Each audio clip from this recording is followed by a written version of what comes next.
नमो वेंकटेशाय सर्वकामवरेश्वर सर्वमोहहरेश्वर गोविंद गोविंद प्रधान पुरुषेश्वर पुराण पुरुषेश्वर गोविंद गोविंद गुणैर्हीनस्त्वं भोः प्रतिगुण विभिन्नाकृतिधरा गुणं त्वं किं वेद्मि प्रतिभयहृदं सर्वसुगुणं गुणालम्बं शश्वत् गुणगण निबद्धार्भकममुं गुणातीतं कर्तुं बहुगुणमहं प्रार्थ्य विरहतः అని జగజ్జన్మస్థితి లయ కారణమైన శ్రీనివాస పరమాత్మని భక్తిగా ప్రార్థించుకుంటూ శ్రీ శుకుల వారు ఉపదేశం చేసిన శ్రీమద్భాగవతం యొక్క అధ్యయన కార్యక్రమాన్ని ఈ సాయంకాల వేళ మనం ప్రారంభించుకుందాము. ప్రారంభంలో యథాప్రకారం ప్రార్థనా శ్లోకాలను చదువుకుని ఈ కార్యక్రమానికి మంగళాచరణం చేసుకుందాము. శ్రీ గురు ప్రార్థనా. గురుర్బ్రహ్మా గురుర్విష్ణుః గురుర్దేవో మహేశ్వరః గురుః సాక్షాత్ పరం బ్రహ్మ తస్మై శ్రీ గురవే నమః. శ్రీనివాస ప్రార్థనా. వృషభాయత నేత్రాయ వృషదృగ్గోచరాయ చ వృషశైల నివాసాయ శ్రీనివాసాయ తే నమః. అథ సంకల్పః శ్రీమదాదివరాహ క్షేత్రే విరాజమానస్య నిత్యశుద్ధ బుద్ధ ముక్త స్వభావస్య లీలాగృహీత విగ్రహస్య శ్రీ పద్మావతీ జానేః అనుగ్రహేణ అస్మాకం సర్వేషాం బుద్ధిశుద్ధ్యర్థం విద్యాభివృద్ధ్యర్థం భక్తి జ్ఞాన వైరాగ్యాది తదనుకూల సర్వసంపత్ సమృద్ధ్యర్థం శ్రీ పరమేశ్వర ప్రీత్యర్థం శ్రీమద్భాగవత పాఠం కరిష్యామహే.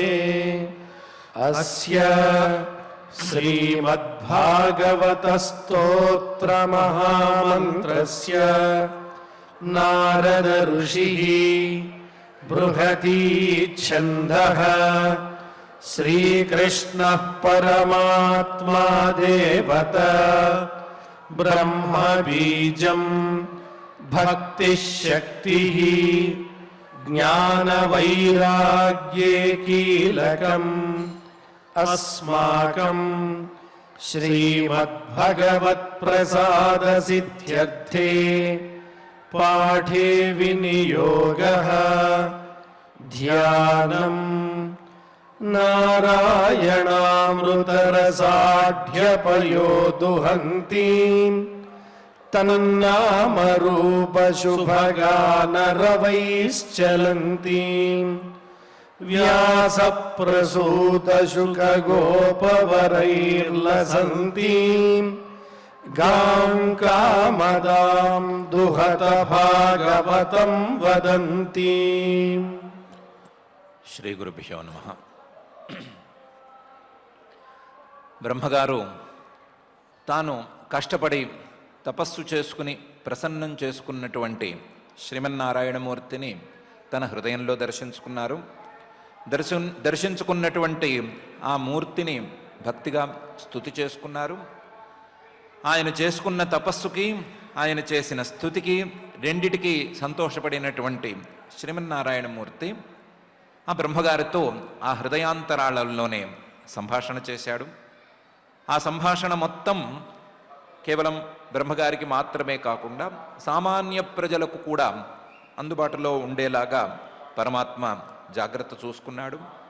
అలా సంభాషణ జరిగిన తరువాత బ్రహ్మగారికి ఇవ్వవలసినటువంటి వరాలన్నీ ఇచ్చేసిన తరువాత బ్రహ్మగారు చేసినటువంటి స్తుతిని ప్రత్యేకించి ప్రశంసిస్తూ ఏతేన పుమాన్నిత్యం స్తుత్వా స్తోత్రేణ మాం భజేత్ తస్యాశు సంప్రసీదేయం సర్వకామ వరేశ్వర. అని పరమాత్మ అన్నాడు. నీవు చేసిన స్తుతి చాలా హృద్యంగా ఉంది, నాకు చాలా సంతోషాన్ని కలిగించింది. ఎవరైనా సరే ఈ స్తోత్రాన్ని పట్టుకుని నన్ను స్తుతి చేసుకునే మాట అయితే, ఈ స్తోత్రం ద్వారా నన్ను స్తుతి చేసుకునే మాట అయితే వారికి కూడా నేను ప్రసన్నున్నవుతాను.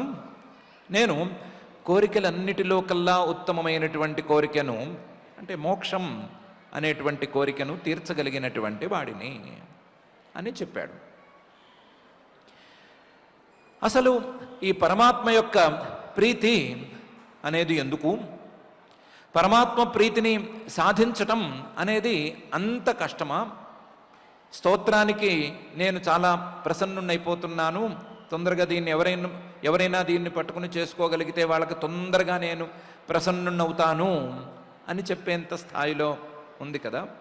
ఆయన ప్రీతి అనేది మనకి అవసరమా? లేకపోతే ఆయన ప్రీతిని సాధించటం అనేది అంత కష్టమా అనే రకరకాల సందేహాలు కలుగుతాయి. కాబట్టి ఆ కలగబోతున్నటువంటి లేదా కలిగేందుకు అవకాశం ఉన్నటువంటి సందేహాలకు సమాధానాన్ని పరమాత్మ 2 శ్లోకాలలో, చాలా ప్రధానమైనటువంటి శ్లోకాలలో ఇవ్వబోతూ మొదట పరమాత్మ యొక్క ప్రీతిని సాధించటం ఎంత కష్టం అనేటువంటి విషయాన్ని, పూర్తేన తపసా యజ్ఞైః దానైర్యోగ సమాధిన రాద్ధం నిశ్రేయసం పుంసాం మత్ప్రీతిస్తత్వమిన్మతం అనే శ్లోకంలో చెప్తున్నాడు. నా ప్రీతిని, నా అనుగ్రహాన్ని సాధించటం అనేది చిన్న విషయం కాదు. పూర్తేన అంటే సామాజికమైనటువంటి కార్యక్రమాలతో, సేవా కార్యక్రమాలతో, సమాజానికి మంచి చేసేటువంటి కార్యక్రమాలతో, తపస శారీరకము, మానసము, వాచికము అని 3 రకాలుగా ఉండేటువంటి తపస్సుతో, యజ్ఞైః వేదాలలో చెప్పబడి ఉన్నటువంటి రకరకాల యజ్ఞాలతో, లేదా ద్రవ్యయజ్ఞాః, తపోయజ్ఞాః అని రకరకాలుగా ఉండేటువంటి వివిధ యజ్ఞాలతో, దానైః ఎన్నో రకాల దానాలతో, యోగ సమాధిన యోగం మనస్సుని మొత్తాన్ని కట్టిపెట్టేసి మనస్సులో ఏ రకమైనటువంటి ఆలోచన లేకుండా చేయటం అనే దాన్ని సాధించి దాని ద్వారా వచ్చేటువంటి సమాధి స్థితిని, మనస్సు యొక్క ఏకాగ్రతను, ఆ ఏకాగ్రత మొత్తాన్ని పరమాత్మ మీదకే నిలబెట్టడం అనేటువంటి యోగ సమాధి ద్వారా పుంసాం మానవులకు నిశ్రేయసం రాద్ధం, మానవులకు ఇన్ని రకాల సాధనాల ద్వారా వారు అందుకోవలసినటువంటి ఫలితం అనేది సిద్ధంగా దొరుకుతుంది. రాద్ధం నిశ్రేయసం, వారు అందుకుని తీరవలసిన వారికి చివరి ఫలితమైనటువంటి ఆ మోక్షం నిశ్రేయసం రాద్ధం. కానీ ఈ నిశ్రేయసం అనేది రావాలి అంటే, లేదా అసలు నిశ్రేయసం అంటేనే మానవుల యొక్క చివరి ఫలితం అని అంటేనే నిశ్రేయసం రాద్ధం పుంసాం మత్ప్రీతి, నా యొక్క అనుగ్రహం ద్వారా మాత్రమే సాధ్యం, లేదా నా యొక్క అనుగ్రహమే ఆ చివరి ఫలితం. ఇది వాళ్ళు వీళ్ళు చెప్పే మాట కాదు, ఎవరో అనుకునేటువంటి మాట కాదు. తత్వవిన్మతం, తత్వజ్ఞానాన్ని సాధించి ఆ సాధించిన తత్వజ్ఞానం ద్వారా ఆ నిశ్రేయసం అనేటువంటి ఫలితాన్ని అందుకున్న వారి యొక్క అభిప్రాయం. నిశ్రేయసాన్ని అందుకున్న వారిని ఎవరిని అడిగినా ఇదే మాట చెప్తారు, పరమాత్మ యొక్క ప్రీతి, పరమాత్మ యొక్క అనుగ్రహం అనేది లభించకపోతే ఈ నిశ్రేయసం అనే ఫలితం అందదు అని చెప్తారు. ఇంకొంచెం సరిగ్గా అడిగితే పరమాత్మ యొక్క అనుగ్రహమే ఆ నిశ్రేయసం అని చెప్తారు. వాళ్ళని అడిగితే ఇంకా కూడా చెప్తారు, పరమాత్మ అనుగ్రహం అంత సులభంగా ఏమీ రాదు, పూర్తేన తపసా యజ్ఞైః దానైః యోగ సమాధిన, ఎన్ని అవకాశాలుంటే అన్ని అవకాశాలను, అన్ని సాధనాలను వాడుకుంటేనే ఆ పరమాత్మ యొక్క అనుగ్రహం లభిస్తుంది అని వాళ్ళు చెప్తారు. కాబట్టి పరమాత్మ యొక్క అనుగ్రహం అనేది అంత కష్టమా అని అడగవద్దు. ఇన్ని సాధనాల ద్వారా వచ్చేటువంటి ఈ అనుగ్రహం బ్రహ్మగారు చేసినటువంటి 25 శ్లోకాల స్తోత్రాన్ని పఠించుకోవటము, మనసులో ఆ భావాన్ని మననం చేసుకోవటము, వీటి ద్వారానే లభిస్తుంది అంటే చాలా సులభంగా లభిస్తుంది అని సంతోషపడాలి అని ఈ శ్లోకంలో పరమాత్మ అంటున్నాడు. పూర్తేన తపసా యజ్ఞై దాన యోగ సమాధిన రాద్ధం నిశ్రేయసం పుంసాం మత్ప్రీతి తత్వవిన్మతం అని. ఈ శ్లోకంలోనే 2వ ప్రశ్నకు సుమారుగా సమాధానం చెప్పేశాడు. పరమాత్మ యొక్క ప్రీతి అనేది అంత అవసరమా, ఆయన యొక్క అనుగ్రహం అనేది చాలా అవసరమా అనే ప్రశ్నకు కూడా సుమారుగా సమాధానం చెప్పేశాడు. రాద్ధం నిశ్రేయసం పుంసాం అనేటువంటి భాగంలో మానవులకు కావలసినటువంటి చివరి ఫలితం పరమాత్మ అనుగ్రహం ద్వారా కలిగే మాట అయితే, ఆ అనుగ్రహం అనేది ఎంత ముఖ్యమో, ఆ అనుగ్రహం ద్వారా సాధించవలసింది ఎంత ముఖ్యమో తెలుస్తూనే ఉంది అని చెప్పేశాడు. చెప్పినా సరే ఈ విషయంలో ఒక మంచి ఆలోచనను, ఒక కొత్త రకమైనటువంటి ఆలోచనలను మానవులలో యొక్క మనసులలోకి తేవటానికి పై శ్లోకాన్ని ఇలా అంటున్నాడు. అహం ఆత్మాత్మనాం ధాతః ప్రేష్ఠస్సన్ ప్రేయసామపి అతో మయి రతిం కుర్యాత్ దేహాదిర్ యత్కృతే ప్రియః అని. ఇక్కడ ప్రశ్న పరమాత్మ అనుగ్రహం ఎందుకు అని, పరమాత్మ యొక్క అనుగ్రహం ఎందుకు అనేటువంటి ప్రశ్న కాదు. అసలు ఆ ప్రశ్న వద్దే వద్దు. దానికంటే కూడా పరమాత్మ మీద ప్రేమను పెంచుకోవటం ఎలా అనే ప్రశ్న వేసుకోండి. వేసుకుంటే ఈ 2 ప్రశ్నలకు సమాధానం ఒకే రకమైనటువంటి సమాధానం లభించేస్తుంది. అహం, ఓ బ్రహ్మ, నేను ఆత్మ, అందరికీ ఆత్మస్వరూపాన్ని. ఆత్మనాం, అసలు నేను అనుకునేవారు ఎంతమంది ఉన్నా సరే, ఎన్ని రకాల ప్రాణులు, ఎన్ని వైవిధ్యాలు కలిగినటువంటి జీవులు ఉన్నా వారందరికీ కూడా నేను అని అనుకునే ప్రతి జీవుడికి కూడా నేను పరమాత్మని, ఆత్మస్వరూపాన్ని. అహం ఆత్మ ఆత్మనాం ధాతః, ఓ బ్రహ్మ, ప్రేష్ఠస్సన్ ప్రేయసామపి. ఎప్పుడైతే నేను ఆత్మని, ఆత్మస్వరూపాన్ని అని అంటున్నానో అప్పుడు నేను వారికి అందరికంటే కూడా ఇష్టమైనటువంటి వాడిని. ప్రేష్ఠ, అన్నిటికంటే ఎక్కువగా ఇష్టమైనటువంటి వాడిని. ప్రేష్ఠ సన్, కేవలం ప్రేష్ఠ మాత్రం కాదు, ప్రేయసామపి ప్రేష్ఠ. వారు ఇష్టపడేటువంటి వస్తువులను ఎన్ని తీసుకొచ్చినా సరే వాటన్నిటికంటే కూడా నేనే వారికి ఎక్కువగా ఇష్టమైనటువంటి వాడిని. ఎందుకంటే నేను ఆత్మస్వరూపాన్ని. ప్రేష్ఠస్సన్ ప్రేయసామపి. అతః, అందువల్ల మయి రతిం కుర్యాత్, నా మీద సహజంగా ఉండేటువంటి ఈ ప్రేమను పెంచుకోవాలి. నా మీద సహజంగా ఉండేటువంటి, మరచిపోయినటువంటి, తగిన స్థాయిలో ఉండవలసినటువంటి ఈ ప్రేమను పెంచుకోవాలి. మయి రతిం కుర్యాత్. దానికి దేహాదిరి యత్కృతే ప్రియః అని హేతువు.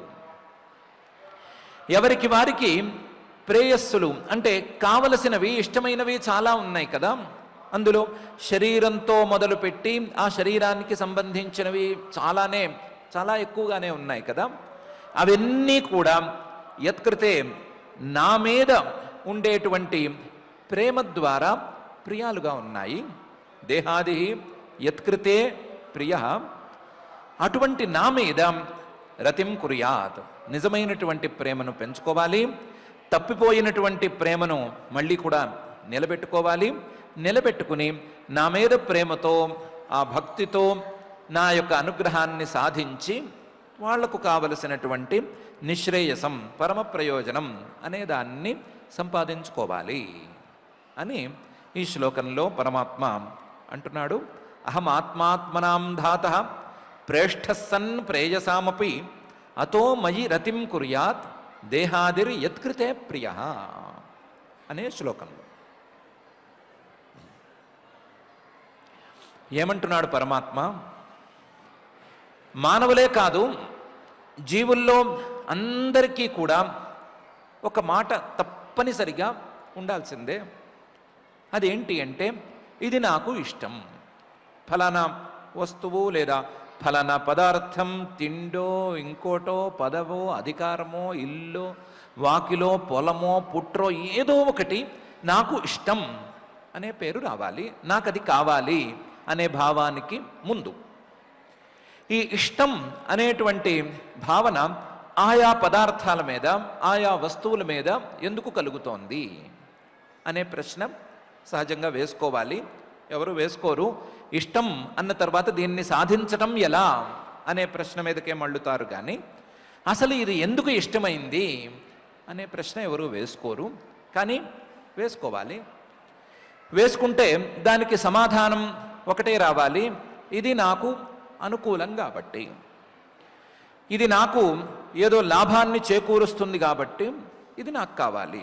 ఇల్లు కావచ్చు, పదవి కావచ్చు, ఉద్యోగం కావచ్చు, మరొకటి కావచ్చు, ఏదైనా సరే నాకు ఇది అనుకూలతను తెస్తుంది కాబట్టి కావాలి అనే సమాధానం చెప్పుకోవాలి. అనుకూలతను తేకుండా ఉండే మాట అయితే, అనుకూలత దానివల్ల రాకుండా ఉండే మాట అయితే అది నాకు అక్కర్లేదు అనే విషయం మీద ఎవరికీ ఏమాత్రం డౌట్ లేదు. అనుకూలమైనటువంటి విషయమే గనక ఇష్టమయ్యే మాట అయితే, ఇంతకీ ఈ ఇష్టం అనేది ఎక్కడ ఉంది అనే ప్రశ్న మళ్ళీ వేసుకోవాలి. ఆ పదార్థం మీద స్థిరంగా ఇష్టం అనేది లేదు. ఆ పదార్థం ఇష్టం కావచ్చు, కాకపోవచ్చు.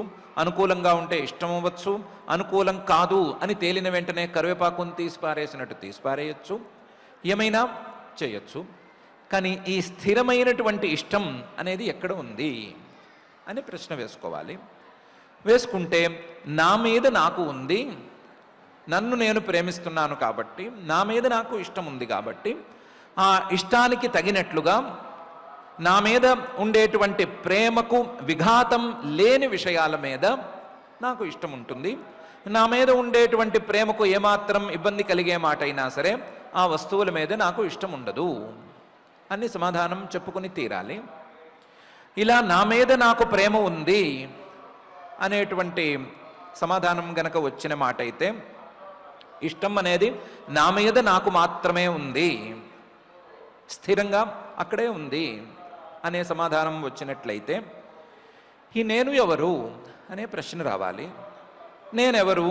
ఈ శరీరాన్ని మాత్రమే నేను అని అనుకునే మాట అయితే, ఈ శరీరానికి అనుకూలమైనవి మాత్రమే నాకు ఇష్టం, ఈ శరీరానికి ప్రతికూలంగా ఉండేది ఏది నాకు ఇష్టం లేదు అని చెప్పుకునే మాట అయితే, ఈ శరీరం మీద స్పృహ లేని దశలలో, అంటే కలలు కనేటువంటి దశల్లో కానీ, లేదా గాఢ నిద్రపోయేటువంటి దశల్లో కానీ ఈ శరీరం మీద ఉండే ప్రీతి ఎక్కడికి పోయింది అనే ప్రశ్న మళ్ళీ ఏర్పడుతుంది.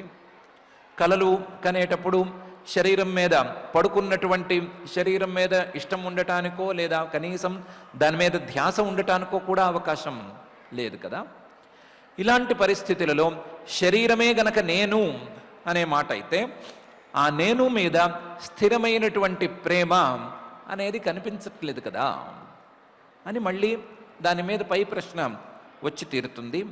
ఆ ప్రశ్నకు సమాధానం వెతుక్కునేటువంటి క్రమంలో, ఈ నేను అనే ప్రశ్నకు కూడా సమాధానాన్ని వెతుక్కునే క్రమంలో లోపలికి వెళుతూ, పోనీ ఇంద్రియాలు నేను కాగలవా, లేదా మనస్సు నేను కాగలనా, లేదా ప్రాణం అనేది నేను కాగలనా, ఇంకా ఏవైనా ఉన్నాయా అని ఆలోచన చేసి చేసి చేసి చేసి చివరికి ఆ నేను అనేటువంటి పదార్థాన్ని వీటితో సంబంధం లేని వస్తువుగా గుర్తించటం అనేది చేయాలి.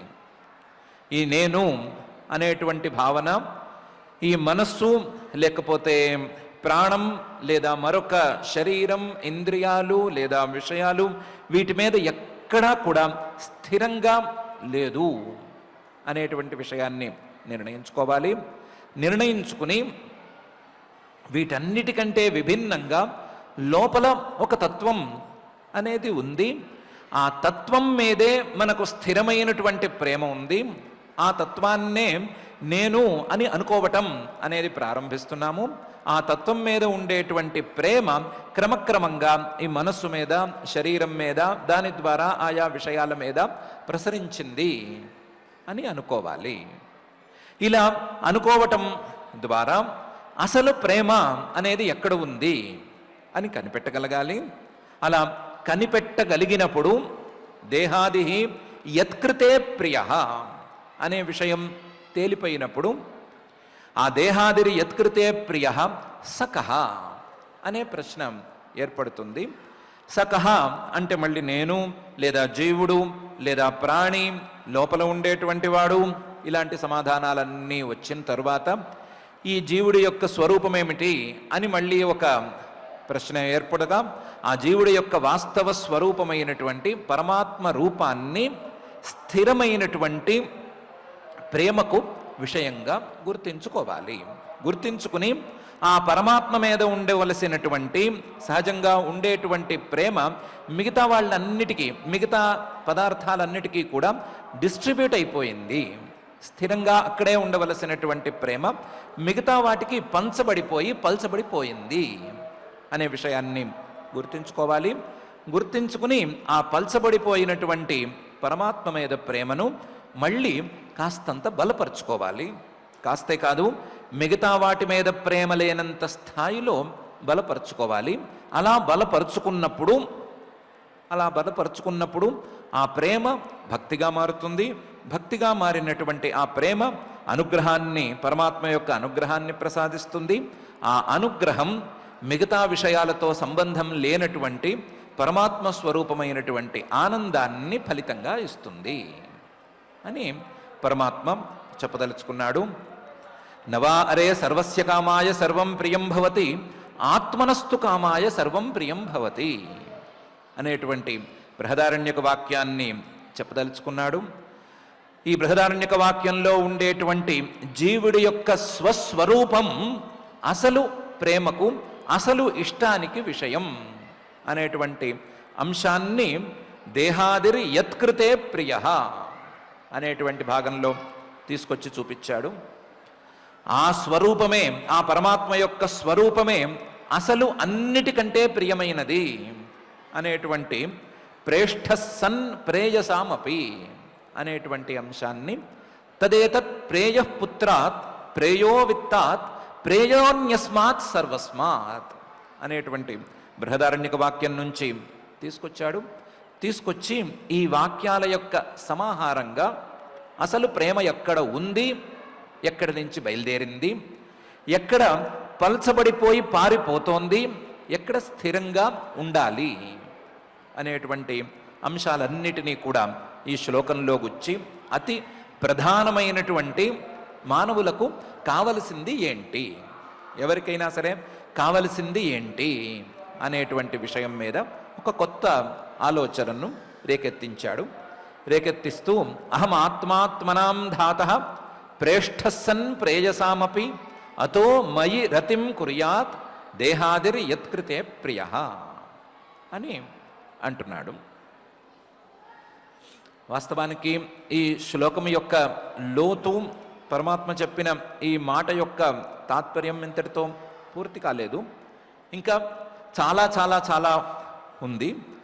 ఆ ఉన్న తాత్పర్యాన్ని తెలుసుకోవటానికే ఎలాగో మనం పై ఉపదేశాలన్నిటినీ క్రమంగా వాడుకుంటూ వస్తున్నాం కాబట్టి క్రమంగా వేరువేరు సందర్భాలలో పరమాత్మ యొక్క ఈ వాక్యం యొక్క తాత్పర్యాన్ని మనం గ్రహించుకునే ప్రయత్నం చేద్దాం.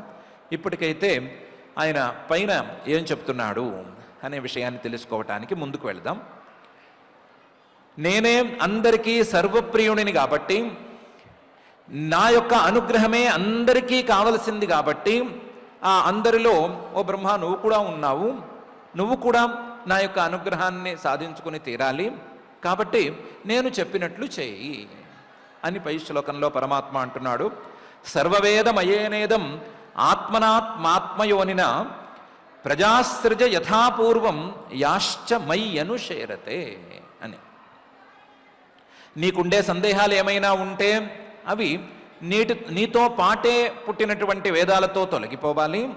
వేదాలను చూసి నీ సందేహాలను తొలగించుకో. నువ్వు సర్వం వేదమయుడివి, అన్ని వేదాలను నీ యొక్క ఉత్పత్తితో పాటే నేను నీకు అందించాను. కాబట్టి సర్వవేదమయేన ఆత్మన, నీ యొక్క మనస్సు, నీ యొక్క స్వరూపం దీనికి తగినట్లుగా వాడుకో. ఆత్మన, ఆత్మ ఆత్మ యోనిన, ఆత్మ నీ యొక్క రూపంలో భాగమైనటువంటి ఈ ముల్లోకాలను, ఇదం ఈ సృష్టి మొత్తాన్ని ఆత్మయోనిన అంటే కేవలం నీ యొక్క అన్య అపేక్ష లేకుండా, ఇతరులను లేదా ఇతర సాధనాలను వేటిని అపేక్షించకుండా కేవలం నీ యొక్క సామర్థ్యంతోనే, నీతోనే నీవు సృష్టి చేసుకో. ప్రజాసృజ, నీవు సృష్టి చేయవలసిన అన్నిటినీ సృష్టి చేసుకో. సర్వవేదమయేనేదం ఆత్మనా ఆత్మ ఆత్మయోనిన ప్రజాసృజ. ఆ సృష్టి చేసేటప్పుడు యథాపూర్వం, ఇంతకుముందు సృష్టి ఎలా ఉందో అలాగే చేసుకో. యథాపూర్వం యాశ్చమై అనుషేరతే. సృష్టి అనేది నీకు పెద్ద కష్టమేం కాదు. ఈ సృష్టి చేయవలసినటువంటి పదార్థాలన్నీ కూడా నాలో నిద్రపోతున్నాయి. ప్రళయకాలంలో వీటిని నేను మింగి కూర్చునున్నాను. కాబట్టి నాలో ఉండేటువంటి ఈ పదార్థాలను, నాలో లీనమైనటువంటి పదార్థాలను బయటికి తేవటమే నీ పని. ఆ పనిని నువ్వు సులభంగా చేయగలవు. సులభంగా చేయటానికి వీలుగా నీకు వేదాలు సహాయంగా ఉన్నాయి. ఇతరాపేక్ష అనేది లేనే లేదు. ఇతరాపేక్ష లేకుండా నీవు ఒక్కడివే కూర్చొని సృష్టి చేసుకో అని పరమాత్మ సర్వవేదమయేనేదం ఆత్మనాత్మాత్మయోనిన ప్రజాసృజ యథాపూర్వం యాశ్చ మయ్యనుషేరతే అనే శ్లోకంలో బ్రహ్మగారికి చెప్తున్నాడు. బ్రహ్మగారు చేయవలసినటువంటి పనిని పరమాత్మ యొక్క అనుగ్రహం కోసం తప్పనిసరిగా చేయవలసిందిగా ఈ శ్లోకంలో చెప్తున్నాడు. ఈ శ్లోకంలో బ్రహ్మగారికి కర్తవ్యాన్ని నిర్దేశించిన తరువాత పరమాత్మ అక్కడికక్కడ అంతర్ధానం అయిపోయాడు అనేటువంటి విషయాన్ని మైత్రేయ మహర్షి గారు విదురుడికి చెప్తున్నారు. తస్మా ఏవం జగత్సృష్ట్రే ప్రధాన పురుషేశ్వర వ్యజ్గేదం స్వేన రూపేణ కంజనాభస్థిరోదదే అని.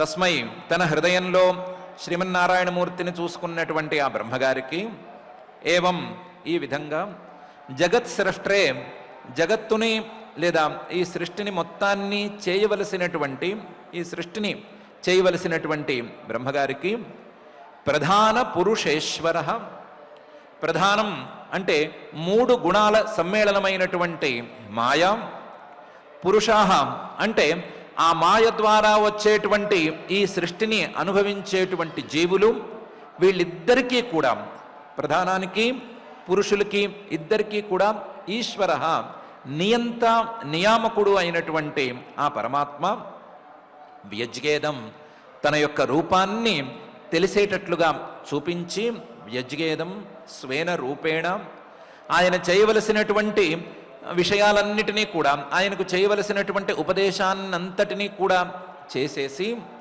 స్వేన రూపేణ తాను చూపించినటువంటి ఆ రూపాన్ని కూడా ఉపసంహరించేసేసి కంజనాభ తిరోదధే, ఆ పద్మనాభ మూర్తిని అంతర్ధానమయ్యేటట్లు చేశాడు.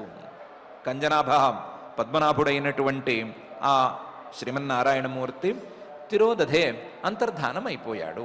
బ్రహ్మగారి హృదయంలో ప్రకాశించినటువంటి ఆ మూర్తి అంతర్ధానం చెందింది అని మైత్రేయ మహర్షి గారు విదురుడికి తస్మా ఏవం జగత్సృష్ట్రే ప్రధాన పురుషేశ్వర వ్యజ్గేదం స్వేన రూపేణ కంజనాభస్థిరోదధే అనే శ్లోకంలో చెప్పారు. ఈ శ్లోకంతో నవమాధ్యాయం అనేది ఇక్కడికి పూర్తవుతోంది. ఈ నవమాధ్యాయంలో ప్రధానంగా బ్రహ్మగారు చేసినటువంటి పరమాత్మస్తుతి, ఆ స్తుతితో పాటు ఆ స్తుతిని విన్నటువంటి పరమాత్మ అనుగ్రహించటం, అనుగ్రహించి బ్రహ్మగారితో సంభాషణ చేయటం, ఆయన ప్రశ్నలకు సమాధానాన్ని చెప్పటం, ఆయన్ని సృష్టిని చేయవలసిందిగా ప్రోత్సహించటం అనేటువంటి అంశాలున్నాయి. ఆ అంశాలన్నిటినీ కలిగినటువంటి ఈ నవమాధ్యాయం ఇక్కడికి పూర్తి కాగా దశమాధ్యాయాన్ని విదుర ప్రశ్నతో ప్రారంభిస్తున్నారు. విదురుడు దశమాధ్యాయ ప్రారంభంలో మైత్రేయ మహర్షి గారిని ఇలా అడుగుతున్నాడు. విదుర ఉవాచ అంతర్హితే భగవతి బ్రహ్మా లోకపితామహ ప్రజా ససర్జ కతిధా దైహికీర్ మానసీర్ విభు అని ప్రారంభించి 2 శ్లోకాలలో అంతర్హితే భగవతి పరమాత్మ అంతర్ధానం అయిపోయాడు కదా. బ్రహ్మ లోకపితామహ ఈ లోకాలన్నిటికీ తాతగారి స్థానంలో ఉండేటువంటి బ్రహ్మగారు ప్రజా ససర్జ కతిధ ఎన్ని రకాల సృష్టులను చేశాడు, ఎన్ని రకాల ప్రజలను సృష్టి చేశాడు. దైహికీ మానసీ విభు ఈ దేహంలో ఉండేటువంటి ప్రజలు అంటే ఈ దేహంలో ఉండేటువంటి దేహమే నేను అని భావించేటువంటి ప్రాణులు వీటిని ఎన్నిటిని సృష్టి చేశాడు. మానసీహి మనస్సుకు సంబంధించినటువంటి భావాలు, మనస్సుకు సంబంధించినటువంటి వ్యవహారాలు వీటిని ఎన్ని రకాలుగా సృష్టి చేశాడు అని వీటిని గురించి నాకు చెప్పు. ఏచమే భగవన్ పృష్టాః త్వయ్యర్థా బహువిత్తమ తాన్ వదస్వానుపూర్వ్యేణ ఛింధిన సర్వ సంశయాన్ అనే తీరులో కూడా చెప్పు. ఏచమే భగవన్ పృష్టాః ఇంతకుముందు నేను చాలా ప్రశ్నలు వేశాను, ఒక అధ్యాయం మొత్తం దానికే ఖర్చు పెట్టాను కదా. త్వయ్యర్థాః నిన్ను చాలా రకాలైన విషయాలను గురించి ప్రశ్నించాను కదా. బహువిత్తమ చాలా తెలిసిన వారిలో కల్లా ఉత్తముడైనటువంటి ఓ మైత్రేయ తాన్ వదస్వ ఆనుపూర్వ్యేణ వాటన్నిటినీ కూడా క్రమక్రమంగా చెప్పు, క్రమంగా వరుసలో చెప్పు. కానీ ఆ ప్రశ్నలన్నిటికీ కూడా సమాధానాలు చెప్పు. మధ్యలో వస్తున్నటువంటి ఇలాంటి చిన్న చిన్న ప్రశ్నలకు కూడా సమాధానం చెప్పు. ఆనుపూర్వ్యేణ ఛింధిన సర్వ సంశయాన్ నాకుండేటువంటి మాకు ఉండేటువంటి అన్ని సంశయాలను నీవు తొలగించు అని ఈ 2 శ్లోకాలలోనూ విదురుడు మైత్రేయ మహర్షి గారిని అడిగాడు. ఇలా విదురుడు అడగగా మైత్రేయ మహర్షి గారు ఎలా దానికి రియాక్ట్ అయ్యారు అనే విషయాన్ని సూత మహర్షి గారు శౌనకాది మహర్షులకు చెప్తున్నారు. సూత ఉవాచ ఏవం సంచోదితస్తేన క్షత్రా కౌశారవో ముని ప్రీతః ప్రత్యాహ తాన్ ప్రశ్నాన్ హృదిస్థాన్ అథ భార్గవ అని. ఏవం సంచోదితస్తేన విదురుడు గారు మైత్రేయ మహర్షి గారిని అడిగారు. క్షత్ర విదురుడు గారు కౌశారవో ముని కౌశారవుడు అనే పేరు కలిగినటువంటి మైత్రేయ మహర్షి గారిని అడిగారు. అడిగితే ఆయనకేమీ కోపం రాలేదు. ప్రశ్న వేస్తున్నాడు అంటే శ్రద్ధగా వింటున్నాడు కదా అని సంతోషించాడు. ప్రీతః ప్రత్యాహ ఆ సంతోషంతోనే ఆయన సమాధానాలు చెప్పడం మొదలుపెట్టాడు.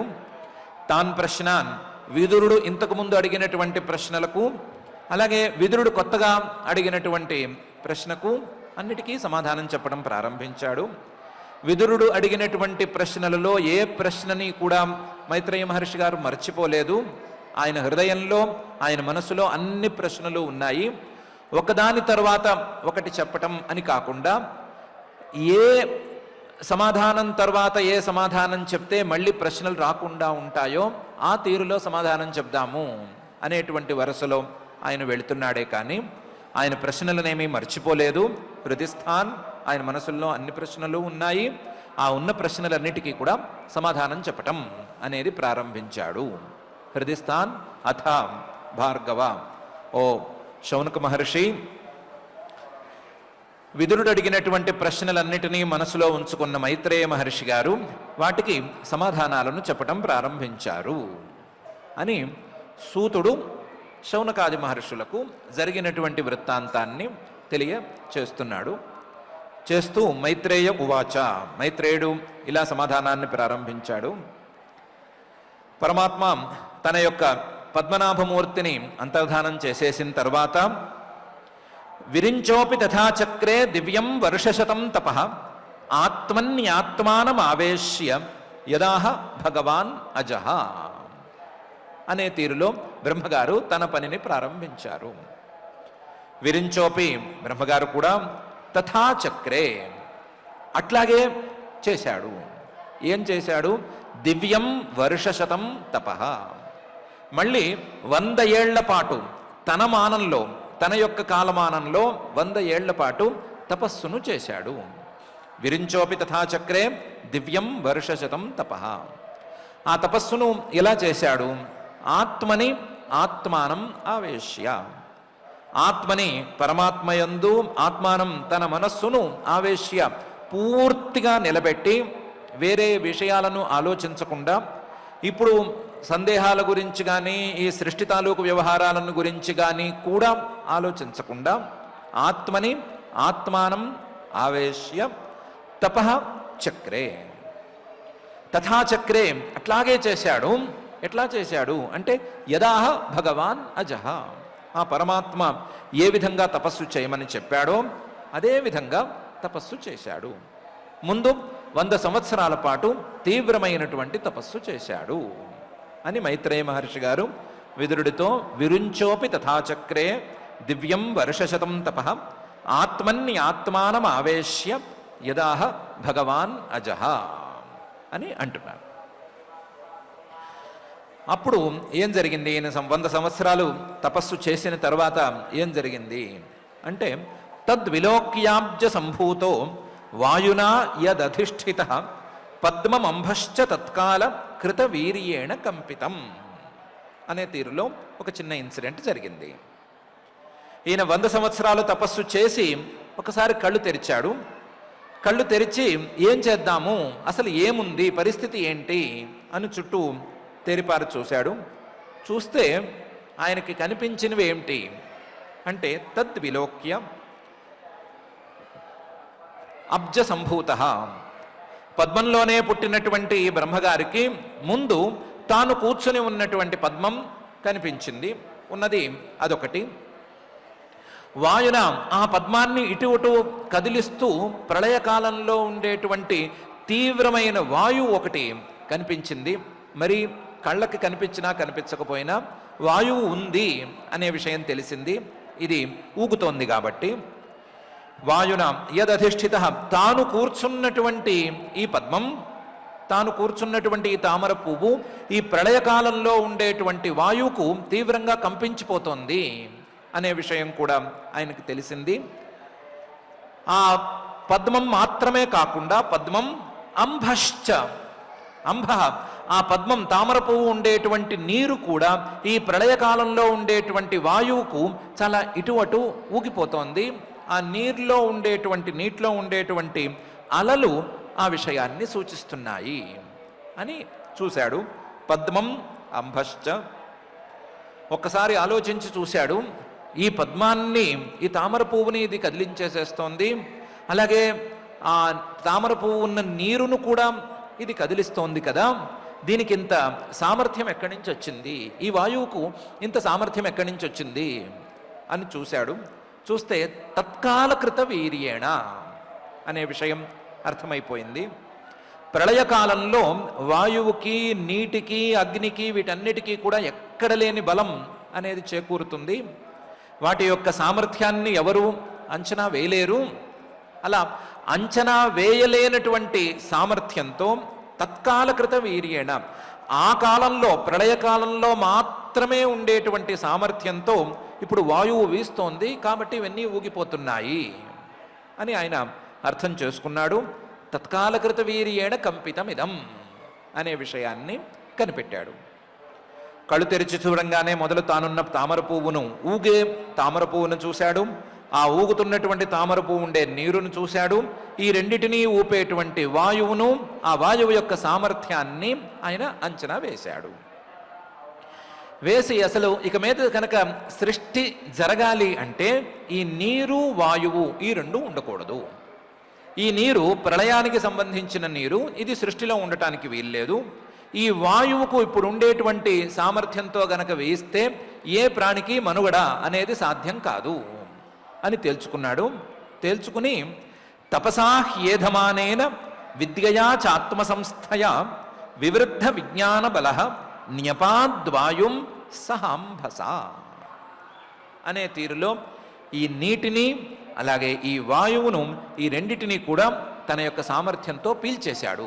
లోపలికి పీల్చేసి తాగి లోపలికి తీసేసుకుని ఊరుకున్నాడు. ఆ ప్రళయకాలంలో ఉండేటువంటి వాయువును లేదా ప్రళయకాలంలో ఉండేటువంటి నీటిని పీల్చేంత సామర్థ్యం ఈయనకి ఎక్కడికి వచ్చింది అంటే తపసా హ్యేధమానేన, అందుకే కదా ఆయన ఇంతకాలం పాటు సుదీర్ఘ తపస్సు చేశాడు. ముందు 100 సంవత్సరాల పాటు పరమాత్మను వెతుకుదామని శారీరకంగా తపస్సు చేశాడు. 100 సంవత్సరాల పాటు మానసికంగా పరమాత్మను వెతకడానికి తపస్సు చేశాడు. ఆయన కనిపించిన తరువాత మళ్ళీ 100 సంవత్సరాల పాటు తపస్సు చేశాడు. ఇలా ఏధమానేన క్రమక్రమంగా పెరుగుతూ ఉండేటువంటి తపోబలం అనేది ఈయనకు ఒక బలం ఏర్పడింది. తపసాహి ఏధమానేన, దీనికి తోడు విద్యయాచ ఆత్మ సంస్థయ, తన మనసులో తాను పెంచుకున్నటువంటి పరమాత్మ తాలూకు ఉపాసన అనేది మరొక బలం ఏర్పడింది. దీనికి తోడు పరమాత్మ చెప్పినట్లుగా వేదాల ద్వారా వచ్చినటువంటి వివృద్ధ విజ్ఞాన బలం అనేటువంటి విజ్ఞాన బలం కూడా దానికి తోడైంది. తన తపస్సు, తన ఉపాసన, తన విజ్ఞానం, ఈ మూడిటి తాలూకు బలం చాలా పెద్ద స్థాయిలో ఉండటం వలన న్యపాద్వాయుం సహాంభస, అక్కడ ఉండేటువంటి ప్రళయకాల వాయువును అలాగే ప్రళయకాలంలో ఉండేటువంటి నీటిని, ఈ రెండిటిని కూడా తాగేశాడు లేదా పీల్చేశాడు, లోపలికి పీల్చేశాడు. తపసాహ్యేధమానేన విద్యయా చ ఆత్మసంస్థయా వివృద్ధ విజ్ఞానబలో న్యపాద్వాయుం సహాంభస. ఇప్పుడు తాను కళ్ళు తెరిచి చూడంగానే ఉండేటువంటి 3 పదార్థాలలో 2 డిలీట్ అయిపోయినాయి, రెండిటిని పీల్చేశాడు. మిగిలింది తాను కూర్చుని ఉన్న ఒకే ఒక పద్మం. ఆ పద్మం యొక్క పరిస్థితి ఏంటి అని చూశాడు. చూసి తద్విలోక్య వియద్వ్యాపి పుష్కరం యదధిష్ఠితం అనేన లోకాన్ ప్రాగ్లీనాన్ కల్పితాస్మీత్యచింతయత్. తద్విలోక్య, ఇప్పుడు ఏమున్నాయి అని చూసుకుంటే, పుష్కరం, తాను కూర్చున్న తామర పువ్వు ఉంది. ఈ తామర పువ్వు నిలబడటానికి కావలసినటువంటి అవకాశం అంటే ఆకాశం అనేది ఉంది. ఇప్పుడు ఒక్కసారి ఈ తామర పువ్వు ఎంత ఉంది అని చూస్తే వియద్వ్యాపి, ఈ ఆకాశం ఎంత మేరకు ఉందో అంత మేరకు కూడా ఇదే తామర పువ్వు ఉందేమో అనిపించే స్థాయిలో ఈ తామర పువ్వు ఉంది. ఒక లోకానికి సమానంగా సైజులో ఉంది అని ఇంతకు ముందే అనుకున్నాము. ఆ అనుకున్నటువంటి సైజులో ఉండే తద్విలోక్య వియద్వ్యాపి పుష్కరం యదధిష్ఠితం, ఏ తామర పువ్వు మీదైతే తాను కూర్చుని ఉన్నాడో ఆ తామర పువ్వు ఒక్కటే మిగిలి ఉండటం, ఆ తామర పువ్వు ఉండేందుకు కావలసిన అవకాశం మాత్రమే ఉండటం అనే దాన్ని చూసుకున్నాడు. చూసుకుని ఇప్పుడు మనకుండేటువంటి సరుకు లేదా ముడి సరుకు ఏమిటి అని ఒకసారి ఆలోచించుకున్నాడు. ఆలోచించుకుని మనకు వేరే ముడి సరుకు లేదు, పరమాత్మ కూడా వేరే వెతుకోవద్దన్నాడు, ఉన్న వాటితోనే సర్దుకోమన్నాడు. కాబట్టి అనేన లోకాన్ ప్రాగ్లీనాన్ కల్పితాస్మి, ఈ తామర పువ్వుతోనే లోకాలన్నిటినీ సృష్టి చేయాలి అని అచింతయత్, ఆలోచన చేశాడు. తాను కూర్చుని ఉండేటువంటి తామర పువ్వు ద్వారానే లోకాలన్నిటినీ సృష్టి చేయాలి అని నిర్ణయించుకున్నాడు. అందుకనే ఈ సృష్టికి, బ్రహ్మగారు చేసినటువంటి ఈ సృష్టికి పాద్మకల్ప, పద్మం ద్వారా వచ్చినటువంటి సృష్టి అనే అర్థంలో పాద్మకల్ప అనే పేరు ఉండటం కూడా కద్దు. ఆ పాద్మకల్పాన్ని చేయాలి అని ఆయన సంకల్పించాడు. సంకల్పించి పద్మకోశం తదావిశ్య భగవత్కర్మచోదిత ఏకం వ్యభాంక్షీ దురుధా త్రిధా భావ్యం ద్విసప్తధా అనే తీరులో సృష్టి ప్రక్రియను ప్రారంభించాడు. పద్మకోశం తదావిశ్య, ఆ తామర పువ్వును మొదలు చేరాడు. ఆ తామర పువ్వులోకి చేరిపోయాడు. చేరిపోయి భగవత్కర్మచోదిత, భగవంతుడు చెప్పినటువంటి, పరమాత్మ చెప్పినటువంటి కర్మ, ఈ సృష్టి కర్మ చేయాలి అనేటువంటి ఆకాంక్షతో, ఆయన ప్రేరణ ద్వారా నేను ఈ సృష్టిని చేస్తున్నాను అనేటువంటి అభిప్రాయంతో ఏకం వ్యభాంక్షీత్, ఆ పద్మాన్ని ముక్కలు కింద చేశాడు. లేదా ఆ పద్మాన్ని విభజించి ఆయా లోకాలుగా సృష్టి చేశాడు. ఒకే రూపంలో ఉండేటువంటి ఆ తామర పువ్వుని 3 ముక్కలు చేశాడు. 3 ముక్కలు చేసేసరికి ఏకం వ్యభాంక్షీత్ త్రిధా, 3 ముక్కలు చేసేసరికి ఈ 3 లోకాలు ఏర్పడ్డాయి. కింద ఉండేటువంటి పాతాళం, మధ్యలో ఉండేటువంటి భూలోకం, ఆ పైన ఉండేటువంటి స్వర్గలోకం. లేదా కింద ఉండే భూలోకం, మధ్యలో ఉండే అంతరిక్షం, పైన ఉండేటువంటి స్వర్గం అనే 3 లోకాలు ఏర్పడ్డాయి. ఒక ఈ తామర పువ్వు 3గా ముక్కలైపోతే 3 లోకాలే కదా మనకు తేల్తాయి. కానీ ఉన్నవి 3 లోకాలు కాదు, 14 లోకాలు ఉన్నాయి. 14 లోకాలు, మిగతా లోకాలు ఎక్కడికి పోవాలి? ఆ లోకాలను ఎవరు తయారు చేశారు, ఎలా తయారు చేశారు అనే రకరకాల ప్రశ్నలు వస్తాయి కదా. అంటే దాన్నే మళ్ళీ ఆయన ద్విసప్తధ అని 14 రకాలుగా విభాగం చేసి పెట్టాడు. 1ని 3 చేశాడు, 3టిని మళ్ళీ 14గా చేశాడు. ద్విసప్తధ, 2 ఏళ్ళు 14 లోకాలుగా ఈ తామర పువ్వు తాలూకు 3 ముక్కల్ని మళ్ళీ విభాగం చేశాడు. అదేమండి 1 3 అయిందంటున్నారు, 3 14 అయిందంటున్నారు, అందులో ఏమీ లాజిక్ కనిపించటం లేదు. 1 ఇన్ని ముక్కలు ఎలా అయింది అని అడిగితే దానికి సమాధానం చెప్తున్నారు. వృధా భావ్యం. అది కేవలం 3 ముక్కలవ్వటానికి లేదా ఈ 14 ముక్కలవ్వటానికి మాత్రమే లేదు. మనకు కనిపించేటువంటి సృష్టి ఎన్ని ముక్కలుగా ఉందో అన్ని ముక్కలుగా కావటానికి కావలసిన యోగ్యత ఆ పద్మానికి ఉంది. అందువల్లే దానికి పద్మకల్పం అని పేరు. కాబట్టి ఆ పద్మాన్ని వాడి ఆయన 3 లోకాలను లేదా 14 లోకాలను, ఈ 3 లోకాల్లోనూ 14 లోకాల్లోనూ ఉండేటువంటి పదార్థాలను అన్నిటినీ సృష్టి చేశాడు. అన్నిటినీ సృష్టి చేశాడు అని మామూలు మాట అయితే, మొరటగా చెప్పుకునే మాట అయితే, ఆ తామర పువ్వులో రేఖని ఒక్కొక్క రేఖని విసిరేస్తూ వచ్చాడు. ఒక్కొక్క రేఖ ఒక్కొక్క లోకంగా మారింది. ఒక్కొక్క రేకు ఒక్కొక్క భాగము ఒక్కొక్క పదార్థంగా మారింది. ఎన్ని పదార్థాలను సృష్టి చేయడానికి కావలసి ఉన్న రేకులైనా సరే అందులో అపరిమితంగా ఉన్నాయి అని చెప్పుకోవటం అనేది కావ్య భాష. ఏ రకంగా చెప్పుకున్నా ఆయన తన తామర పువ్వు ద్వారానే ఈ సృష్టిని అంతటినీ చేయటం మొదలుపెట్టాడు. పద్మకోశం తదావిశ్య భగవత్కర్మచోదిత ఏకం వ్యభాంక్షీ దురుధా త్రిధా భావ్యం ద్విసప్తధ అని ఈ శ్లోకంలో మైత్రేయ మహర్షి గారు చెప్తున్నారు. సరే, ఇది బాగానే ఉంది. ఆయన తన తామర పువ్వుతో 14 లోకాలను సృష్టి చేశాడు. ఆ 14 లోకాల్లో ఉండవలసినటువంటి జీవజాలాన్ని సృష్టి చేశాడు. ఆ జీవజాలానికి కావలసినటువంటి భోగాలను ఇచ్చే భోగ్య పదార్థాలను కూడా సృష్టి చేశాడు. అన్నిటినీ సృష్టి చేశాడు. సరే, ఇంతకీ ఈయన ఎక్కడ కూర్చొని ఉన్నాడు? తన తామర పువ్వు తాలూకు రెక్కలన్నీ విధులు చేస్తున్నాడు కదా, విరిచి విరిచి కింద పారేస్తున్నాడు కదా, ఈయన ఎక్కడ కూర్చొని ఉన్నాడు అని ప్రశ్న వేస్తే, ఎక్కడ కూర్చున్నాడో అక్కడే కూర్చున్నాడు అనేది సమాధానం. మరి అక్కడే కూర్చుని ఉంటే, అక్కడే ఆ బ్రహ్మగారు అలాగే కూర్చుని ఉంటే, పాపం ఈ 14 లోకాల్లో ఆ బ్రహ్మగారి లోకం లెక్కలోకి వస్తుందా రాదా అని ప్రశ్న వేస్తే దానికి సమాధానం మైత్రేయ మహర్షి గారు చెప్తున్నారు. ఏతావాన్ జీవలోకస్య సంస్థాభేద సమాహృత ధర్మస్య హ్యనిమిత్తస్య విపాక పరమేష్ఠ్యసౌ అని. ఆయన కూర్చునున్న తామర పువ్వు ఈ లోకాల లెక్కలోకి రాదు. ఆయన సృష్టి చేసినటువంటి లోకాలన్నీ కూడా ఏదో ఒక కర్మ చేసుకుని ఆ కర్మకు ఫలితాన్ని అనుభవించటానికి వచ్చినటువంటి జీవుల తాలూకు లోకం. ఏ లోకమైనా సరే ఇంతే. ఏదో ఒక కర్మ, అది మంచో చెడో, దానికి ఫలితం అనుభవించటానికి సిద్ధంగా ఉండే మాట అయితే ఆ బ్రహ్మగారు సృష్టి చేసిన 14 లోకాల్లో ఏదో ఒక లోకానికి వెళ్ళటం అనేది జరుగుతుంది.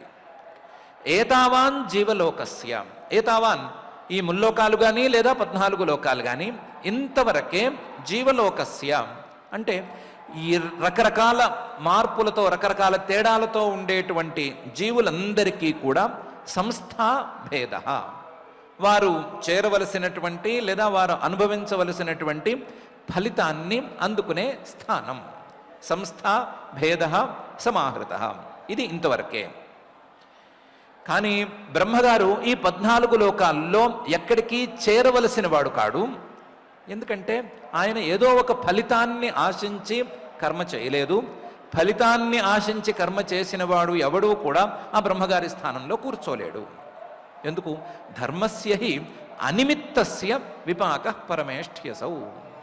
అనిమిత్తస్య ఏ కోరిక లేనటువంటి నిష్కామంగా చేసేటువంటి ధర్మస్య ధర్మానికి విపాక ఒక పరిణామం లాంటివాడు అసౌ పరమేష్ఠి ఈ బ్రహ్మగారు ఇంతకుముందు ఏమైనా కర్మలను చేసుకున్నా సరే వాటికి ఫలితాన్ని అనుభవించవలసిన పరిస్థితిలో లేడు. బ్రహ్మగారు ఇప్పుడు చేస్తున్నటువంటి ఈ సృష్టి కర్మ అందరికంటే అన్ని కర్మల కంటే కూడా చాలా పెద్దదైన కర్మదే అయినప్పటికీ కూడా అది నిష్కామంగా చేస్తున్నాడు కాబట్టి దానికి ఫలితాన్ని అనుభవించవలసిన పరిస్థితుల్లో కూడా ఆయన లేడు. కాబట్టి బ్రహ్మగారు ఈ 14 లోకాల్లో ఎక్కడా కూర్చోడు. బ్రహ్మగారు కూర్చుని ఉండేటువంటి ఈ పద్మం 14 లోకాల్లోకి చేరదు అని మైత్రేయ మహర్షి గారు చెప్తున్నాడు. ఏతావాన్ జీవలోకస్య సంస్థాభేద సమాహృత ధర్మస్య హ్యనిమిత్తస్య విపాక పరమేష్ఠ్యసౌ అనే ఈ శ్లోకంలో.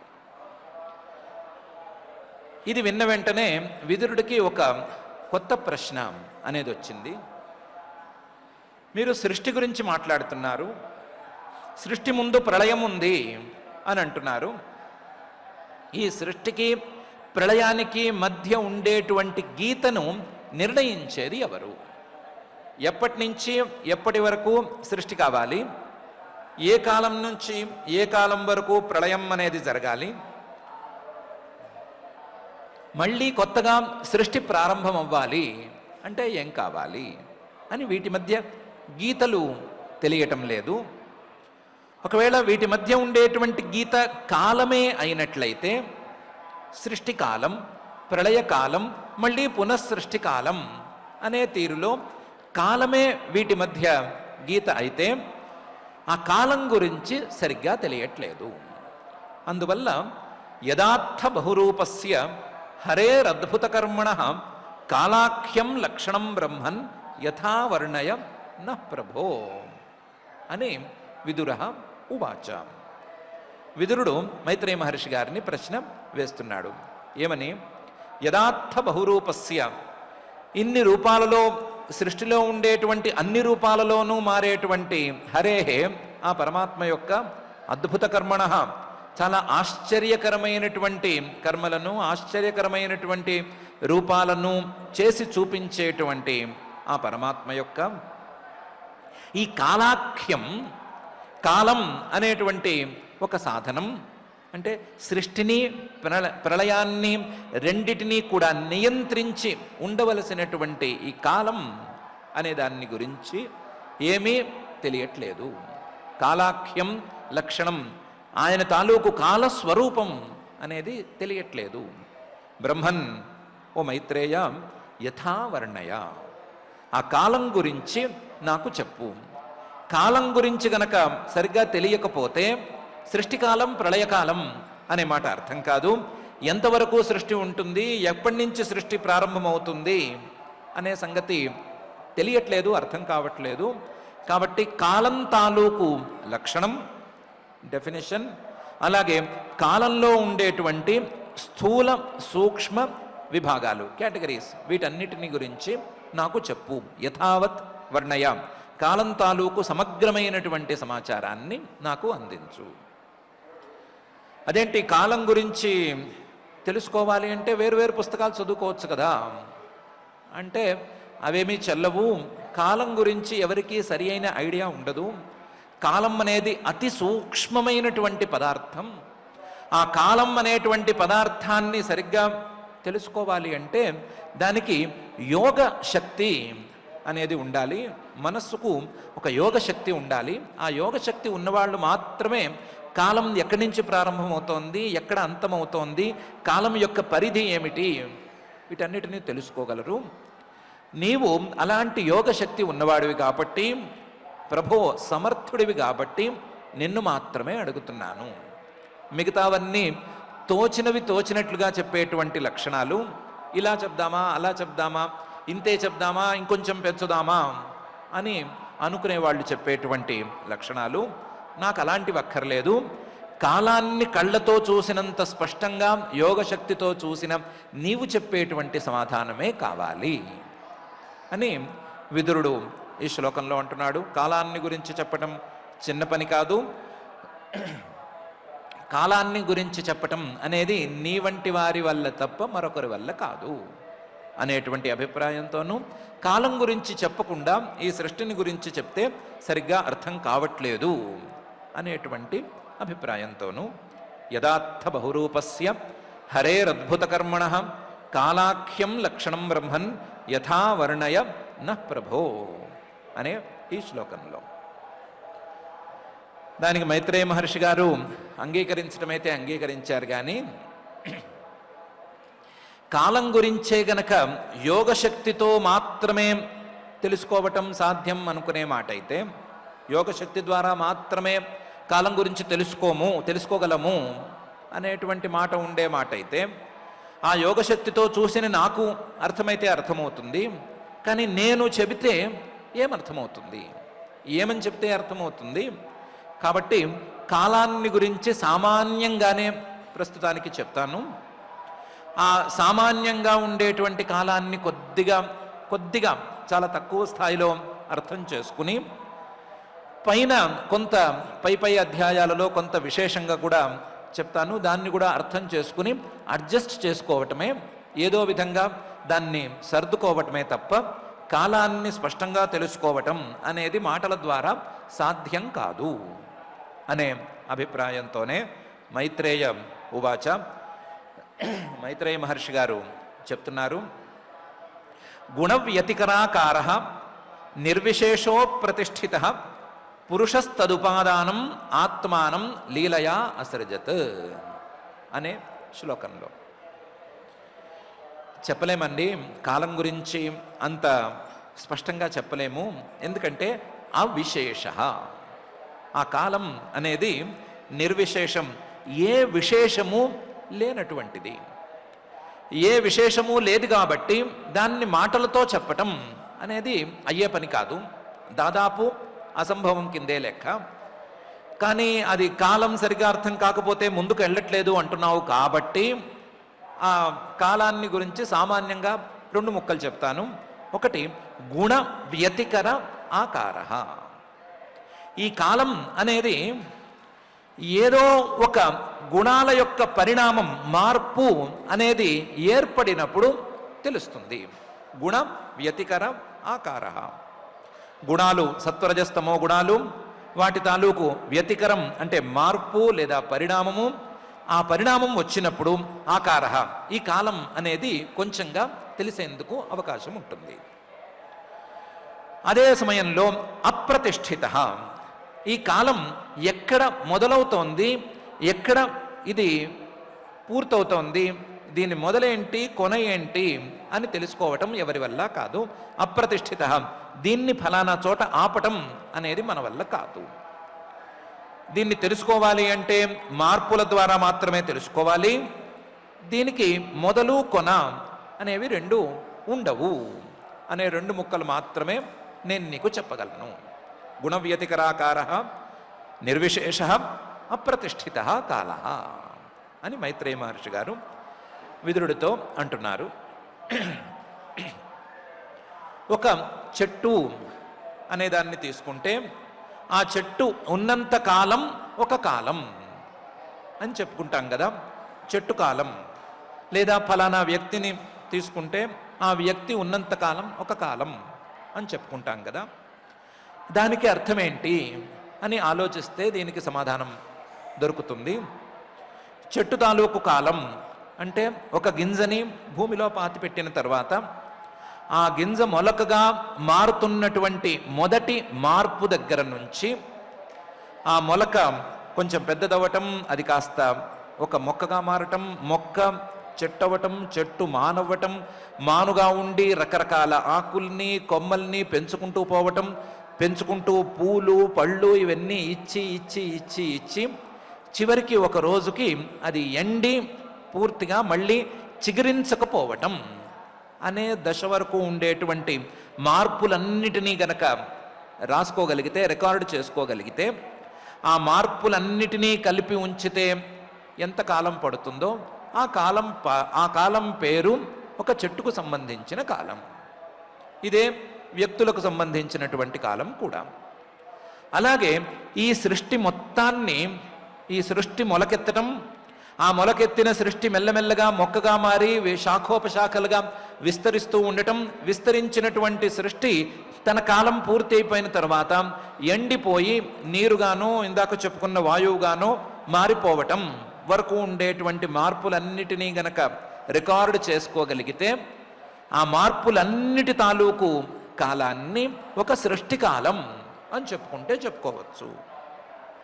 గుణ వ్యతికరాకార.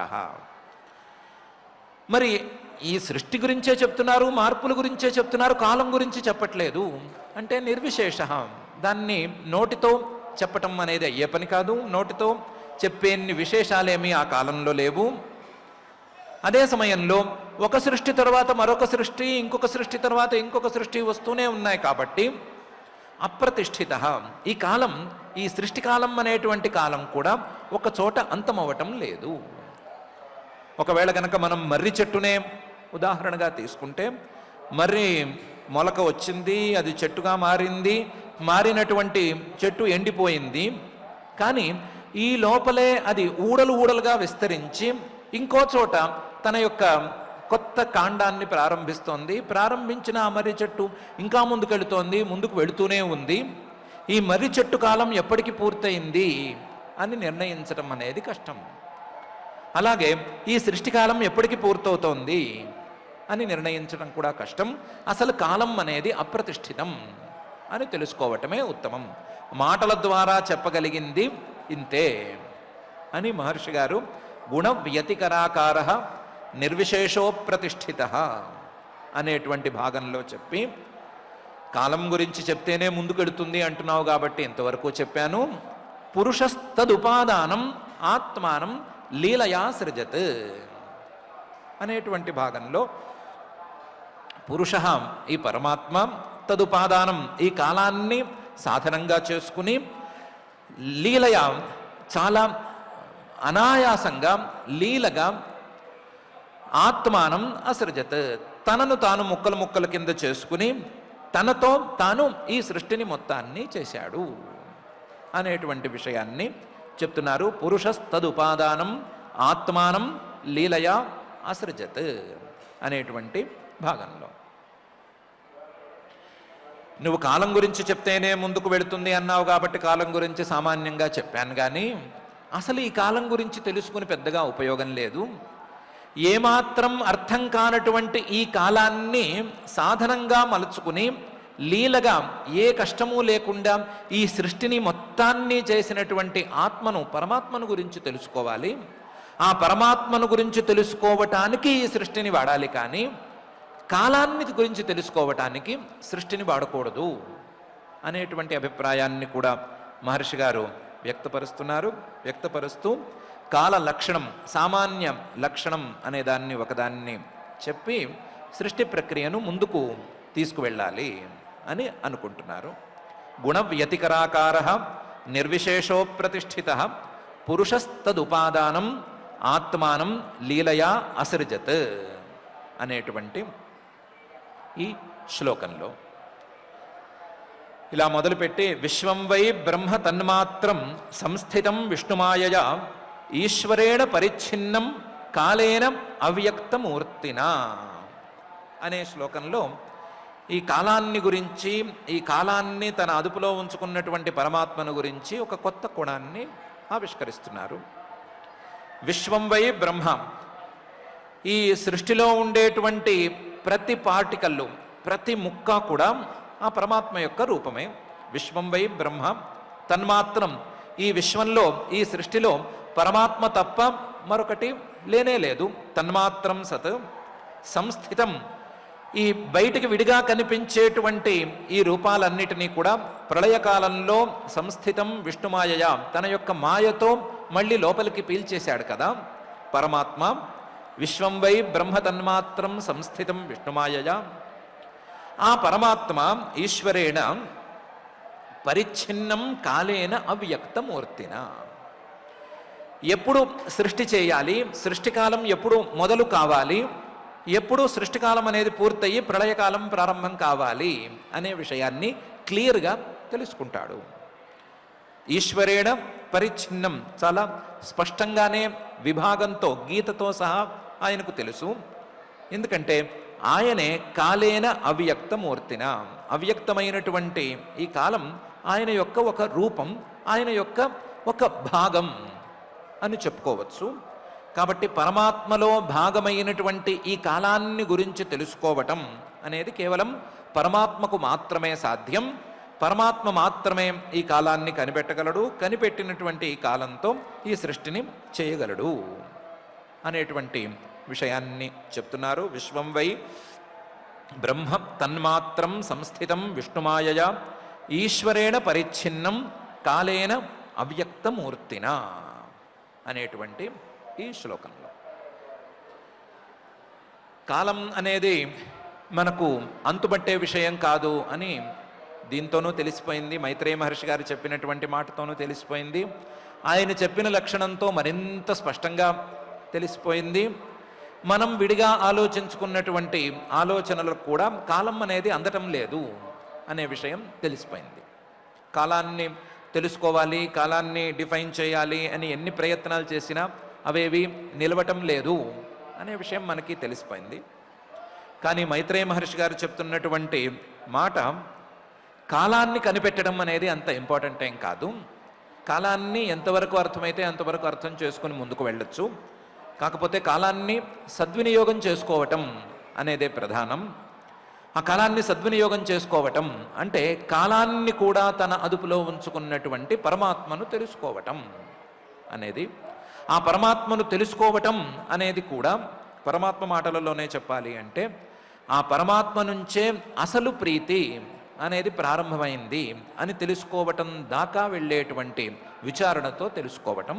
ఆ పరమాత్మ మీద ఎందుకు ప్రీతి ఉంది, ఎందుకు ప్రీతి ఉండాలి, ఎంత ప్రీతి ఉంది, ఎంత ప్రీతి ఉండాలి అనే ప్రశ్నలకు జవాబులు వెతుక్కోవటం అనే తీరులో ఈ విచారణ అనేది ఉండాలి అని తెలుస్తోంది.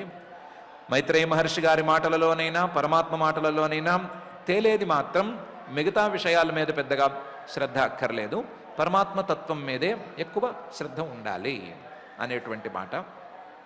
అందుకని ఆ మాట మీద మనం శ్రద్ధ ఎక్కువ పెట్టుకుందాము. మిగతావి ఎంత తెలిస్తే అంత తెలుస్తాయి. తెలిసిన వాటిని పరమాత్మ తత్వానికి ఎలా వాడుకోవాలి అనేటువంటి విషయం మీదే ఎక్కువ మనం ఎక్సర్సైజ్ చేసుకుందాము. మనం ఇలాంటి ఎక్సర్సైజ్ చేసుకునేటట్లుగాను మనకి అసలు ప్రేమ అనేది ఎక్కడి నుంచి మొదలైంది, ఎక్కడికి పాకుతోంది అనేటువంటి విషయాలన్నీ కూడా చక్కగా తెలియాలన్నీ కూడా ఆ నిత్యశుద్ధ బుద్ధ ముక్త స్వభావుడైనటువంటి జగజ్జన్మ స్థితి లయ కారణమైనటువంటి శాశ్వతానంద స్వరూపుడైనటువంటి ఆ శ్రీనివాస పరమాత్మని భక్తిగా ప్రార్థించుకుందాము. ఆ ప్రార్థనతో ఈ రోజుకు పారాయణ కార్యక్రమాన్ని ప్రారంభించుకుందాం. ఓం నమో వెంకటేశాయ. వారిజ సంభవుండు బుధవంద్యుడు చిత్తమునంతలంచే దైత్యారి పయోవిహారి సముదంచితహారి నతాఖిలామృతాహారి రమా సతీ హృదయహారి నుదారి విదూరభూరి సంసారి భవప్రహారి విలసన్నుతసూరి అఘారినయడన్ అని ఏ పరమాత్మ గురించి, పరబ్రహ్మ గురించి ఆ బ్రహ్మదేవుడు చక్కగా మనసులో ధ్యానించాడో ఆ పరమాత్మ తత్వాన్ని అందించేటువంటి శ్రీమద్ భాగవత అమృత రసాస్వాదనలో మనందరం కూడా మునిగి తేలుతూ ఉన్నాం. నిరంతరము ఇటువంటి భాగ్యాన్ని ప్రసాదించమని ఆ దేవదేవుడైన కలియుగ ప్రత్యక్ష దైవమైన శ్రీనివాస పరబ్రహ్మని వేడుకుంటూ నేడు మనం పారాయణ కార్యక్రమంలో శ్రీమద్భాగవతంలో తృతీయ స్కంధంలోని నవమాధ్యాయంలో 26వ శ్లోకం దగ్గర నుంచి పారాయణ చేసుకుందాం. అథ అథ శ్రీమద్భాగవతే శ్రీమద్భాగవతే పారమహంస్యాం సంహితాయాం పారమహంస్యాం సంహితాయాం తృతీయస్కంధే తృతీయస్కంధే నవమాధ్యాయే నవమాధ్యాయే శ్లోకాః శ్లోకాః మైత్రేయ ఉవాచ మైత్రేయ ఉవాచ స్వసంభవం నిశామ్యైవం స్వసంభవం నిశామ్యైవం తపో విద్యా సమాధిభిః తపో విద్యా సమాధిభిః యావన్మనోవచస్తుత్వా యావన్మనోవచస్తుత్వా విరరామ సఖిన్నవత్ విరరామ సఖిన్నవత్ అథాభిప్రేతమన్వీక్ష్య అథాభిప్రేతమన్వీక్ష్య బ్రహ్మణో మధుసూదనః బ్రహ్మణో మధుసూదనః విషణ్ణచేతసం తేన విషణ్ణచేతసం తేన కల్పవ్యతికరాంభసా కల్పవ్యతికరాంభసా లోకసంస్థాన విజ్ఞానే లోకసంస్థాన విజ్ఞానే ఆత్మనః పరిఖిద్యతః ఆత్మనః పరిఖిద్యతః తమాహ గాధయా వాచ తమాహాగాధయా వాచ కష్మలం శమయన్నివ కష్మలం శమయన్నివ శ్రీభగవానువాచ శ్రీభగవానువాచ మా వేదగర్భగాంస్తం ద్రీం మా వేదగర్భగాస్తంద్రీం సర్గ ఉద్యమమావహ సర్గ ఉద్యమమావహ తన్మయా పాదితం హ్యగ్రే తన్మయా పాదితం హ్యగ్రే యన్మాం ప్రార్థయతే భవాన్ యన్మాం ప్రార్థయతే భవాన్ భూయస్త్వం తప ఆతిష్ఠ భూయస్త్వం తప ఆతిష్ఠ విద్యాం చైవ మదాశ్రయాం విద్యాం చైవ మదాశ్రయాం తాభ్యామంతర్హృది బ్రహ్మన్ తాభ్యామంతర్హృది బ్రహ్మన్ లోకాన్ ద్రక్ష్యస్య పావృతాన్ లోకాన్ ద్రక్ష్యస్య పావృతాన్ తత ఆత్మని లోకే చ తత ఆత్మని లోకే చ భక్తియుక్తః సమాహితః భక్తియుక్తః సమాహితః ద్రష్టాసి మాం తతం బ్రహ్మన్ ద్రష్టాసి మాం తతం బ్రహ్మన్ మయి లోకాంస్త్వమాత్మనః మయి లోకాంస్త్వమాత్మనః యదా తు సర్వభూతేషు యదా తు సర్వభూతేషు దారుష్వగ్నిమివ స్థితం దారుష్వగ్నిమివ స్థితం ప్రతిచక్షీత మాం లోకో ప్రతిచక్షీత మాం లోకో జహ్యాత్తర్హ్యేవ కష్మలం జహ్యాత్తర్హ్యేవ కష్మలం యదా రహితమాత్మానం యదా రహితమాత్మానం భూతేంద్రియగుణాశయైః భూతేంద్రియగుణాశయైః స్వరూపేణ మయోపేతం స్వరూపేణ మయోపేతం పశ్యన్ స్వరాజ్యమృచ్చతి పశ్యన్ స్వరాజ్యమృచ్చతి నానాకర్మ వితానేన నానాకర్మ వితానేన ప్రజా బహ్వీ సృక్షతః ప్రజా బహ్వీ శిసృక్షతః నాత్మావసీదత్యస్మింస్తే నాత్మావసీదత్యస్మింస్తే వర్షీయాన్ మదనుగ్రహః వర్షీయాన్మదనుగ్రహः ఋషిమాద్యం న బధ్నాతి ఋషిమాద్యం న బధ్నాతి పాపీయాం స్త్వాం రజోగుణః పాపీయాం స్త్వాం రజోగుణః యన్మనోమయి నిర్బద్ధం యన్మనోమయి నిర్బద్ధం ప్రజా సంసృజతోపి తే ప్రజా సంసృజతోపి తే జ్ఞాతోహం భవతాత్వద్య జ్ఞాతోహం భవతాత్వద్య దుర్విజ్ఞేయోపి దేహినాం దుర్విజ్ఞేయోపి దేహినాం యన్మాం త్వం మన్యసే యుక్త యుక్తం యన్మాం త్వం మన్యసే యుక్తం భూతేంద్రియగుణాత్మభిః భూతేంద్రియగుణాత్మభిః తుభ్యం మద్విచికిత్సాయాం తుభ్యం మద్విచికిత్సాయాం ఆత్మా మే దర్శితో బహిః ఆత్మా మే దర్శితో బహిః నాలేన సలిలే మూలం నాలేన సలిలే మూలం పుష్కరస్య విచిన్వతః పుష్కరస్య విచిన్వతః యచ్చ కర్థాంగమత్స్తోత్రం యచ్చ కర్థాంగమత్స్తోత్రం మత్కథాభ్యుదయాంకితం మత్కథాభ్యుదయాంకితం యద్వా తపసి తే నిష్ఠా యద్వా తపసి తే నిష్ఠా స ఏష మదనుగ్రహః స ఏష మదనుగ్రహః ప్రీతోహమస్తు భద్రంతే ప్రీతోహమస్తు భద్రంతే లోకానాం విజయేచ్ఛయా లోకానాం విజయేచ్ఛయా యదస్తౌషీర్గుణమయం యదస్తౌషీర్గుణమయం నిర్గుణం మానువర్ణయన్ నిర్గుణం మానువర్ణయన్ య ఏతేన పుమాన్ నిత్యం య ఏతేన పుమాన్ నిత్యం స్తుత్వా స్తోత్రేణ మాం భజేత్ స్తుత్వా స్తోత్రేణ మాం భజేత్ తస్యాశు సంప్రసీదేయం తస్యాసు సంప్రసీదేయం సర్వకామవరేశ్వరః సర్వకామవరేశ్వరః పూర్తేన తపసా యజ్ఞైః పూర్తేన తపసా యజ్ఞైః దానైర్యోగ సమాధినా దానైర్యోగ సమాధినా రాద్ధం నిశ్రేయసం పుంసాం రాద్ధం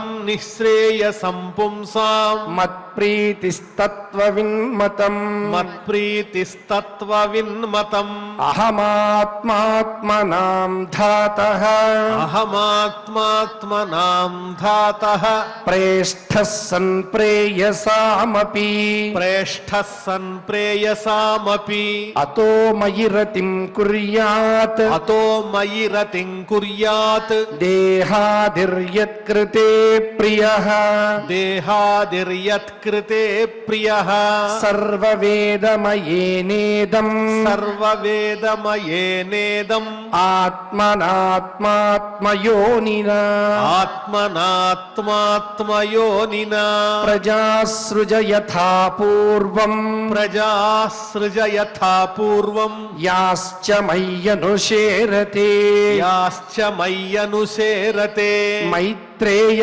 ఉవాచ మైత్రేయ ఉవాచ తస్మా ఏవం జగత్స్రష్ట్రే తస్మా ఏవం జగత్స్రష్ట్రే ప్రధాన పురుషేశ్వరః ప్రధాన పురుషేశ్వరః యజ్యేదం స్వేన రూపేణ వ్యజ్యేదం స్వేన రూపేణ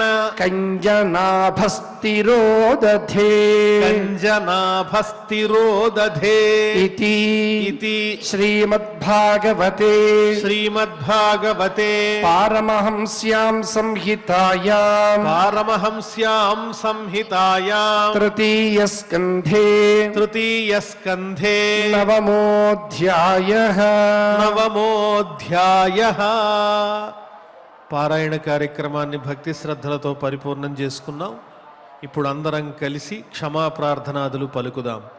అథ అథ క్షమా ప్రార్థనా యదక్షరపదభ్రష్టం మాత్రాహీనం చ యద్భవేత్ తత్సర్వం క్షమ్యతాం దేవ నారాయణ నమోస్తుతే. అథ భగవత్సమర్పణం కాయేన వాచా మనసేంద్రియైర్వా బుద్ధ్యాత్మనా వా ప్రకృతే స్వభావాత్ కరోమి యద్యత్ సకలం పరస్మై నారాయణాయేతి సమర్పయామి. అథ లోకక్షేమ ప్రార్థనా సర్వే భవంతు సుఖినః సర్వే సంతు నిరామయాః सर्वे भद्राणि पश्यन्तु मा कश्चित् दुःखभाग् भवेत् अथ मङ्गलम् श्रियः कान्ताय कल्याणनिधये निधयेऽर्थिनाम् श्रीवेङ्कटनिवासाय श्रीनिवासाय मङ्गलम्।